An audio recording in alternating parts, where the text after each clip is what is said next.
Well, you say you make the most money from Fed mistakes. So Yeah. is this the way you are positioned now? I'm short bonds. I'm not like mega short.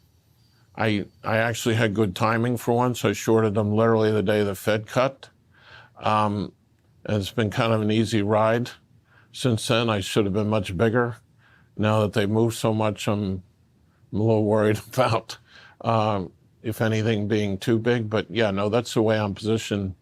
If I thought what we are talking about was happening and I don't see a sign of it yet, I'm just open-minded to it, I would be much bigger. I'm like 25% NAV short, 10-year equivalent. Stan, moving on to the stock market, the leadership is very narrow.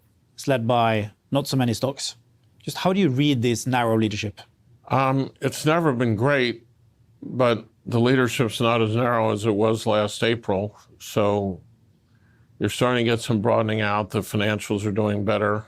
It's not great. We've never had a bear market start without the leadership narrowing, and it's narrowing enough that you're starting to get toward a necessary condition being satisfied.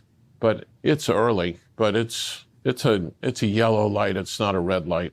That's how I read it. So how do you think the tech sector will develop? What kind of signs are you seeing there? The AI boom is going unabated, Nikolai. I think the private sector just sees it as an existential threat to their business if they don't spend money on it, because if they don't spend money on it and their competitors do and their competitors are right, they're going to have a big competitive problem. And of course, the hyperscalers, they're all in and their demand is just continuing. So look, you've got very rich prices in the tech sector. Stuff like Apple selling 25 or 30 times earnings. It's certainly not growing at 25 or 30%. But we don't have that much exposure to the tech sector and we're not short it. So I'm not really involved because... But you were very early into it. Yeah.